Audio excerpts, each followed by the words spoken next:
different versions of us exist in other worlds. There's got to be a way to destroy this machine.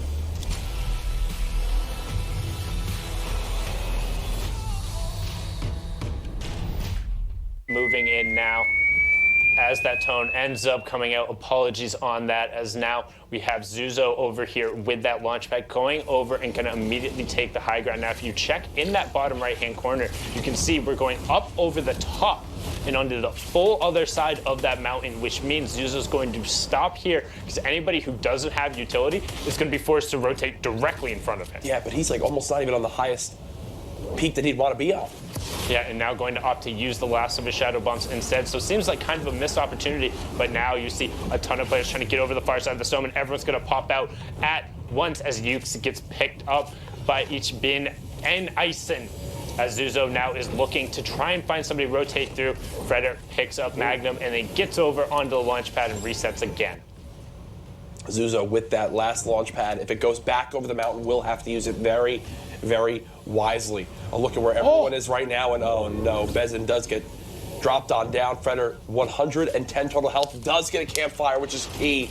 But no, will get shot out almost instantly, so only gets 6 health off of it for the moment.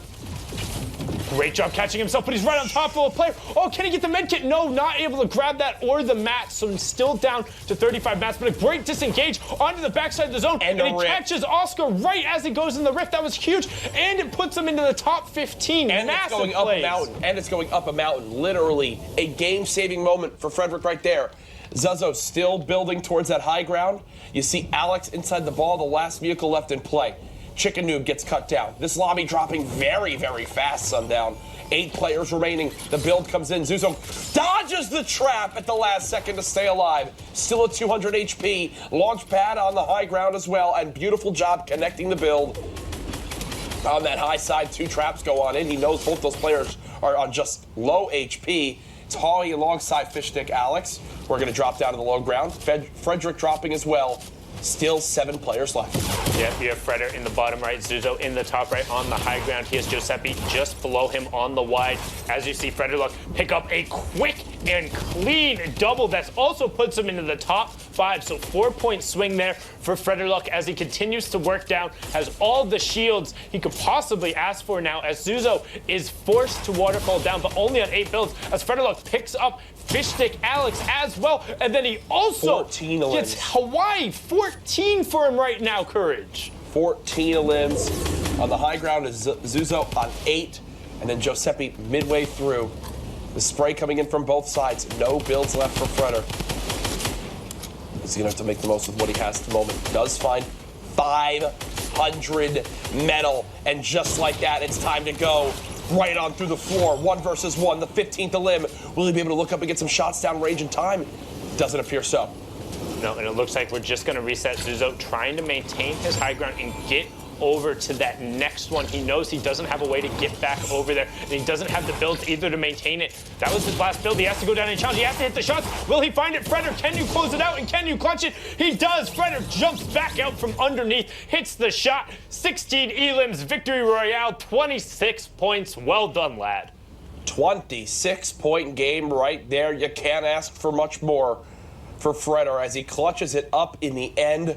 Brilliantly done, re-challenging and hitting the final combat shotgun shot to make it all possible. On to our next game, though. Satox, Aragonist, Spastic, all inside of this one building. You see the time left, bottom left side of your screen. You're up 1 hour and 7 minutes on the clock. Yep, getting down to it, and again, the top 3,000 solo players from today will advance to the finals tomorrow. And Europe has been the most competitive region 100%. In terms of what that point total has been. It's been pushed up to now above 60 points in terms of the threshold. I believe last week it was 62, and 2 victory royales was what got you through. Yep. And so it's just like absolutely nuts that that's the level in order to even make it. It's insane.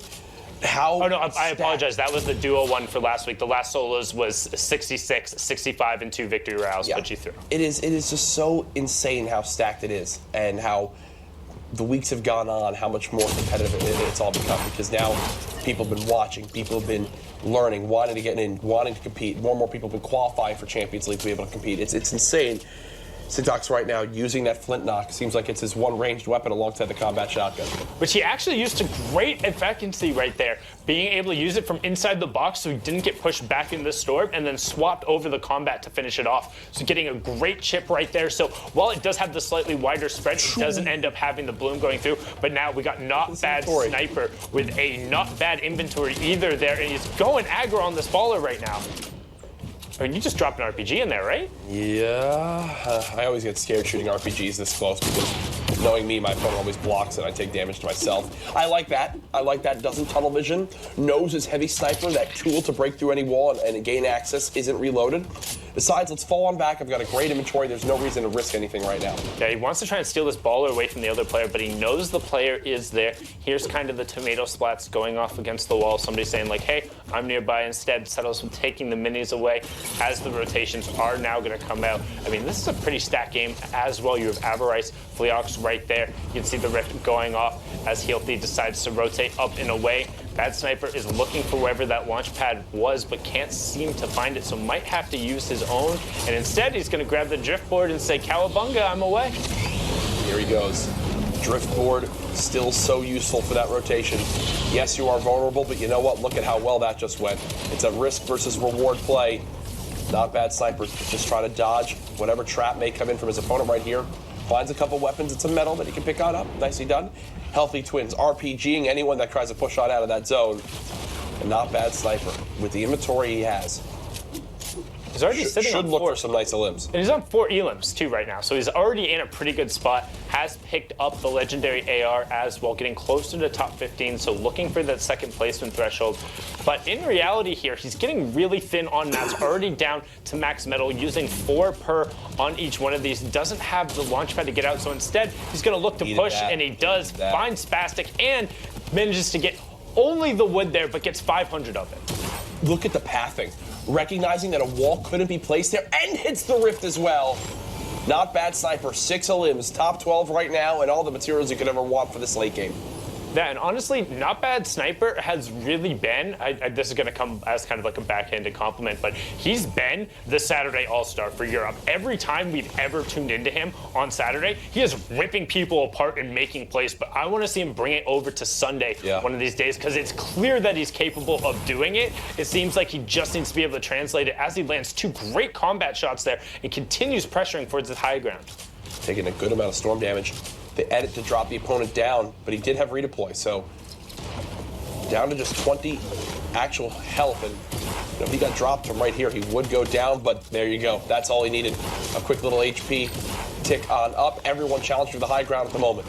Yeah, and his reactive builds are so good to just make sure he's throwing something in the way, actually boxing off F-Spirit Viraz there, but Healthy is now working his way down. I'm not sure if these guys realize they're waterfalling right next to each other, but Bad Sniper seems to have an idea now as we're inside the top 10, drops the player, and he put the ramp into place? Oh my God. Lord. Bad Sniper, come on, man. You can't do him like that. And the quick shot on the Twins. 9 eliminations, 6 players left. Can make it to the top 5. It's 2 more placement points as well. The edit's looking so quick at the moment. There goes Avarice, so top 5 earned. 7 of the 10 possible placement points. The only way you can earn more, win the darn game. Revenge, 133 health at the moment. No more HP healing abilities. Does have more minis and big shields, yes, but going to be tough to pop anyways. We are in towards our 9th zone right now. Revenge continue to build on out. 70 total materials left. The challenge comes in. Nice shots to cut him down. Will he be able to get time to pop a mini? It does appear so. In these late game moments, you've got to build farther into the zone to be able to pop those minis / big shields, and I love that. Actually pops a second as well. Even though it only gave him 5 more shield, every bit counts.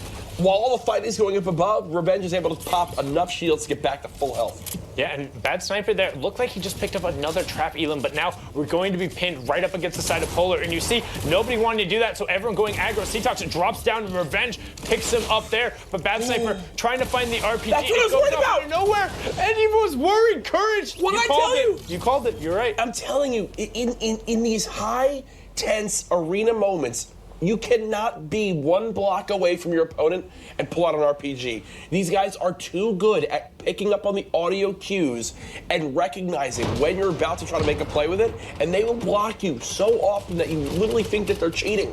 But they're not. They're just better than you. Throwing the wall right up in his face. Courage Stradamus, they're predicting the ending way before we even saw it, just out of a kind of gut reaction. I mean, you know, Courage, definitely trust the gut. Got it going there. Always leads him well. I mean, I wasn't going there. All right. Sorry, I forgot I wasn't casting with Lupo. Lupo would have definitely gone there. No, that was just a great gut instinct. That's what happens from a veteran caster who's been, you know, watching competitive games for years now. As we're on board here with Death Row Crazy K, and not a bad loadout, but not great either, as he gets chipped out and has to use the last of his minis. Mm-hmm. And it looks like Crazy is having a deliberation with himself right now. Do I try to build my way to the zone, or do I riff this? Because you saw there was materials left behind, and Crazy is kind of in like a moment where he's looking to kind of force his way through with just builds, it appears. Has lost all the shields so far.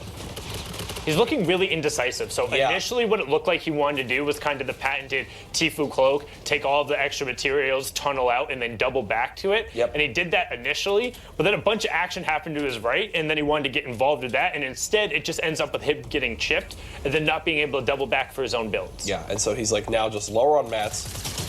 Thankfully, he does get that elimination onto Minzo, but still, it was one of those where you can't hesitate. You know, either way, with that elimination right there, does put him a little bit back, a little bit more of a favorable position. And immediately, I mean, it's crazy to see how the meta has developed since I was last here a couple weeks ago, where it is not even a hesitation. You pick up the combat shotgun when it's there. A couple weeks ago, you could have gotten away with the tac shotgun or made an argument for it. Now, nope, not the case anymore. Yeah, and again, the players adjust to how it's going over and what it is for these guys, getting used to the rate of fire, getting used to that tighter spread, and kind of the longer range, and then the tac really feeling like it doesn't necessarily make up for as much of the close range difference. Yeah. Right? And so feeling that because these players are that accurate, that the close range benefits of the tac don't really outweigh pretty much everything else the combat is doing better for this state of the game. 2 rifts for Astro right now. Sat it up in the box. Peeking on through. One more player goes down. You get placement points. Will someone drop on our screen? Oh, Soren is on literally no HP, and Zaggy goes down right there, and Meta gets picked up, and here's that combat shotgun. You can see him aiming down sights the entire time, whether that's holding LT or that R2, and yes, the corner of the airship will be in play. It's not, after the zone 5, the slipstreams are shut off for moments like this. A brilliant decision from Epic to shut them down, because right now, if everyone was going through this, trust me, all hell would be breaking loose, as everyone would be floating up and down. So I think a lot of people are just going to dodge that airship for now, unless they have a means of dropping down without taking fall damage. But now we have Lenuf, who qualified with Quentin in the last game there. Great Kuna stair replace into the edit. Bala would be proud, but then you can't lose control, and he says, don't need control, I'm just going straight forward, into the box, into your ramp, doesn't matter. High five, here's my shotgun. And it's kind of funny. I think Lenuf thought right there at that moment, if this opponent hasn't placed a trap on one of these walls yet, then they don't have one. So just said, let's do it. Went right in the box, didn't waste time. A little bit of a risk, but you know what? It pays off with dividends. Doesn't get pushed by the storm, earns all the materials needed, engages, and gets the elimination that they so desired. And also gets him into the top 15 with a great power position here on the edge of the zone. Nobody is near his side, which means he can only cover one direction, and then just look back and rain shots on these guys. I mean, look at him. Every second he gets, he's checking the side, aiming down sights with a combat shotgun, and ripping through people. There's Crazy K going down outside of the top 10 now. Top 10 scenario. Balasconi's so weak. There you go, Lenuf with the elimination again. Fight as well, just one box over. Astro used both of those rifts so far. Going to come down to just simply how well you can shoot in these and build in these close range moments. Weapon upgrades on the ground, actually not picking up that legendary assault rifle, but maybe in the heat of the moment just missed out on it. I think he's just more focused on not losing his positioning. Parasec. But yeah, Parasec, who we saw almost get knocked out pre-top 25, is now desperately trying to keep that ramp going from some fire. But now everyone else on the low ground needs to be a little preoccupied because we're moving over one of those slightly awkward brown hills. Astro is desperately, he got it. He got the edge of it. That player will be coming down. Parasec, if he doesn't have anything, and he doesn't, he falls, and Astro finds him anyway with a nice little alley-oop into the top 5. And that was Astro's way of claiming the high ground. And now look, Astro on the height. Shoots down on one, spraying down on another now with the combat shotgun. 4 players left, top 5 earned. Will he get the last placement points that everyone so desires with the Victory Royale? Lanouf, we watched him earlier. Brilliant plays inside the boxes, still has all you could ever want for this late game scenario.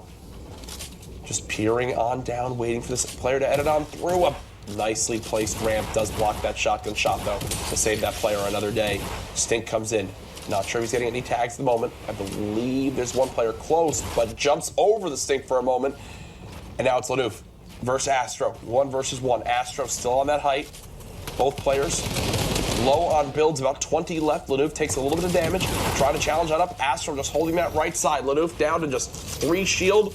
Popping as many minis as possible as Astro looking to challenge, looking to stay within arm's reach of Lanouf. Knows right now that he's got the full advantage in these final moments. Lanouf, 7 elims to this point. It's all dropping on in. The challenge comes through. Lanouf versus Astro. HP about similar on both sides. Slight edge to Astro. Lanouf, shots coming in. Can't connect with the first 2. Astro with just 1 HP. Wins the game, earns the final points. Brilliantly done there, well on his way to earning a spot on Sunday.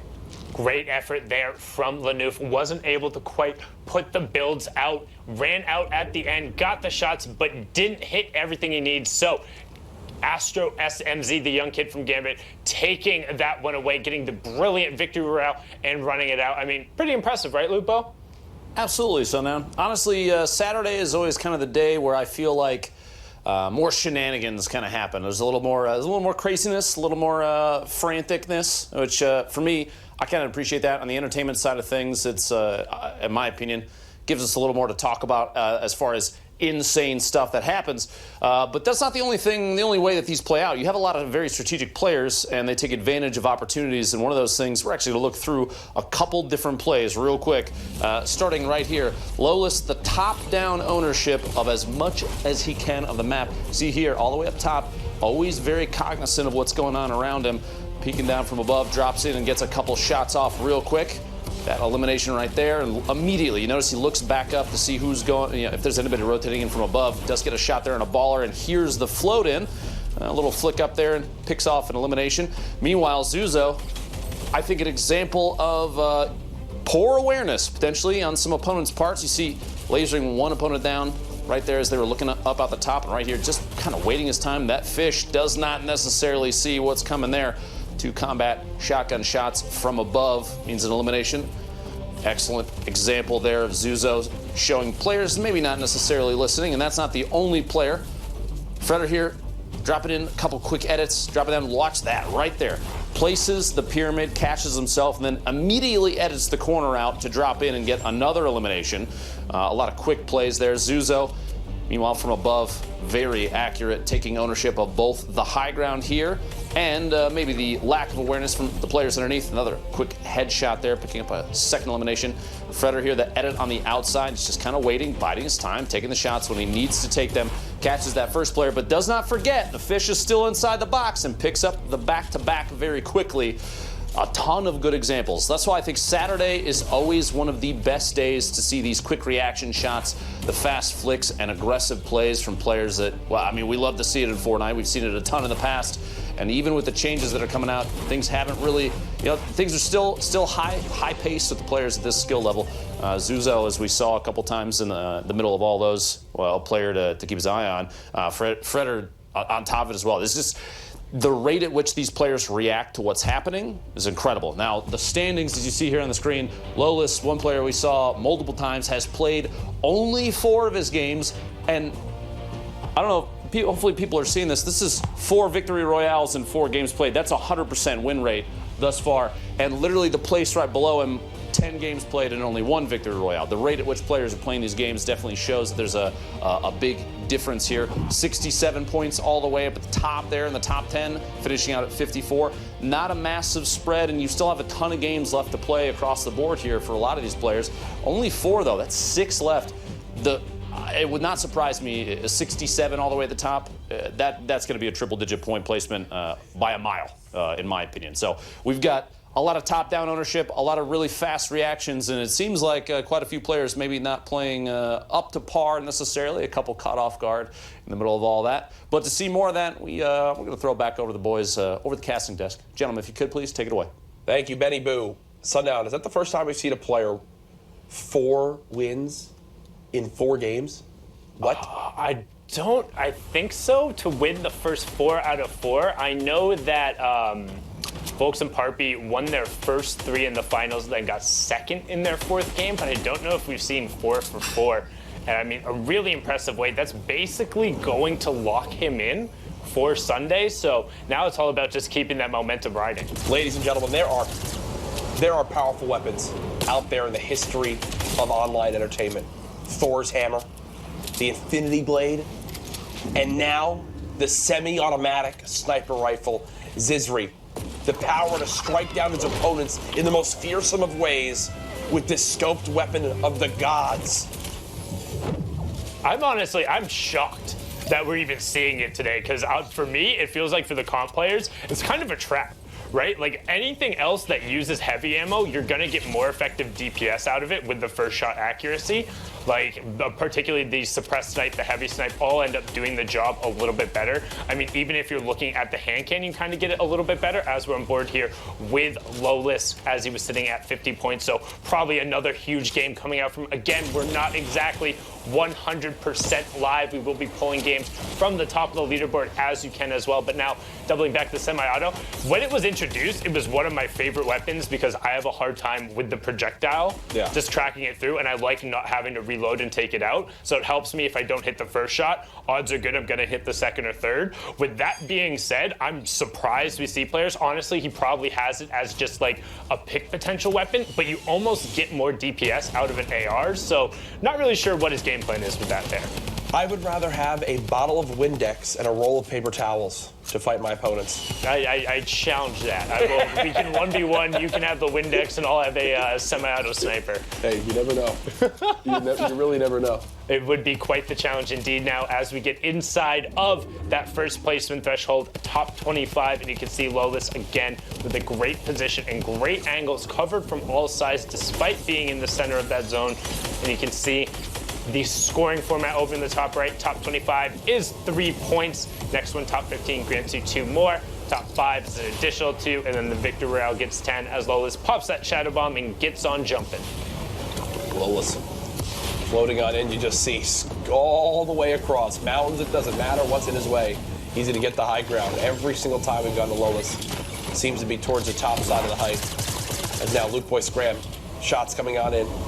Has a great little inventory. Not a ton of spraying potential though, with only 102 small ammo.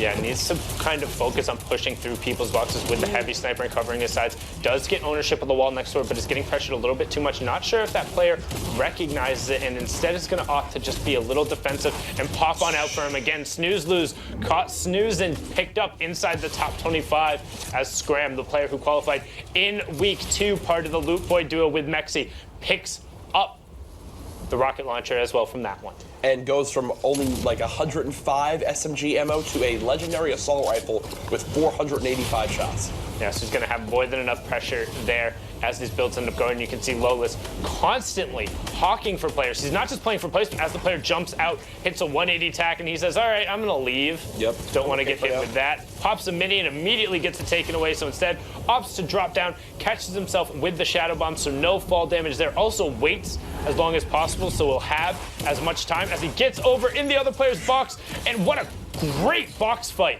between him and Markle. I don't think Lowless meant to land there. I think it was just like as he dropped, because again, the second you land, if you've gone over those 6 seconds of the invulnerability you get with the Shadow Bomb, the second your feet touch the floor from flying, it instantly takes you out of it.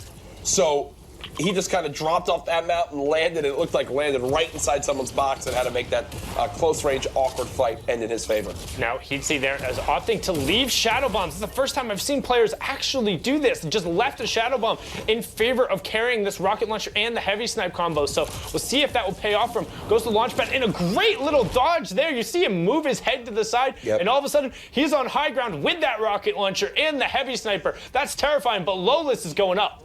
Lowless is going up. Scram all the way on the high ground with an RPG. Chris. Combat shotgun.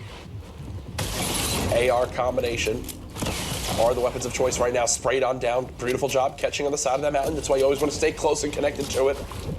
Gives you so many more chances to catch your breath in these awkward moments. But with the way that the zone is going, oh man, he's gonna have to push through a lot of builds right here, Sundown. A lot of builds. That 180 was so good. I was almost like questioning, I'm like, why is he doubling back right there? But must have heard the player, and he picks up the elim to get himself into the top 5 and then also get back in the zone as Lowless absolutely destroyed Scram there in the close range box fight and picks up the Shadow Bomb for his trouble. So going to try and get himself back up on the high ground as Heatsy has not given up the control since we saw him launch pad up there, and he still has that RPG raining down shots. Binds one onto Chris. You have Lowless in the bottom right, Chris in your top right, popping Freddy, and Heatsy in between as Chris picks up Freddy and pushes into the top 3. 3 players left. Lowless getting shot down with an RPG. Now down to 1 landing on the low ground. That's Lowless down low. Chris tries to land for height, goes to the storm and takes 40 storm damage just to get the height for the moment. Wait, so Lowless is just going to play the low ground while these other 2 fight for height. It's now Chris all the way up top, Lowless on the bottom. So they both have bandages right now, which Chris probably assumes Lowless doesn't. So he's thinking, okay, I can hold high and just go for a heal out, put the campfire out, and I'll be good. Lowless backs off, puts the campfire down, and they're just gonna fight it out. They fight it out in the box, and Lowless takes it away. Doesn't matter. No need for a heal off. Just push your opponent anyway. Why not? Of everyone we've been watching these games, it looks like Lowless is one of the best at the very close range combat shotgun fights. That was like, what, 4 or 5 we watched him win that game alone, where it's like, in the same box, you can't escape, you can't edit out. It is just who will hit their shots, and Lowless has yet to lose one in the matches you've seen. And the big change between the combat and the pump in terms of that is the fact that it's not a single shot. So yes, all of these players are accurate. Yes, they are going to hit their shots, but who is more adjusted to the faster rate of fire and who can get those shots off at max speed and max accuracy, and that's what it looks like Lowless is doing. And we haven't seen a ton of players who have quite nailed that yet. And honestly, with how quickly these updates happen and how much everything changes, if you can get a bead on something like that and you can learn it just that much better, that might be the edge you need. Yeah, absolutely. Is Dark right now, 39 points at the moment, 5 stinks, which, you know, the joke for a lot of people when you have that many stinks is it's almost like a free elimination. When you play duos, when I play with someone like Cloakzy, he'll literally call, oh, we have 5, 6 stinks. That's just, we decide who we want to take down, and we're gonna get them because of how useful those utilities are. And it looks like Dark has that exact idea right here. 1 stink out, 2 stinks out, already 20 plus damage done. Gonna continue to go. Another tick, another tick, another tick, Falcon down. So one thing I will note there that Dark didn't do fantastically is the fact that stinks, when you overlap the volumes, you don't get increased damage. So your goal is to throw one, find where they moved, and then throw it again on that path so they're not overlapping. The second one wasn't so great, but it allowed him to track the path, so he threw the third one down and he got it, getting him closer to that top 25. 26 players remaining as we are down by Lazy Lagoon, and now Aziz goes down, so everyone getting the 3 points in the next rotation will come out. Look at the high ground right now. All the way up top. How do you pronounce this name? That's 7 SSK7 from Virtus Pro, one of the Russian players who came out, actually qualified last week with his partner Jamside, and we've seen Jamside going back. We've seen both these guys forever, since Summer Skirmish, being one of the representatives who have come out, and I mean, just brilliant. And one thing too, like, the Russians, they have such a great way of going about playing the game in terms of how methodical they are and how they find their drop zones, how they go over it, and how they're able to push an aggro. He knows he can take advantage of players like that Carl 7F going down. That player, it just was like a blur how fast they go down. So the name pronounced 7SSK7. Still playing the height right now, probably having that internal debate. Do I build out from here? How do I play this one as the zone's going to begin to continue to go on up? Seems like right now waiting for what's going to pop and where it'll have to go. Builds coming on through. Kali floating on in with the redeploy, 50 builds left. No utility outside of the heavy sniper and that redeploy, so either going to look to press into boxes or retake towards high ground, but instead going to opt to spray over with that heavy AR.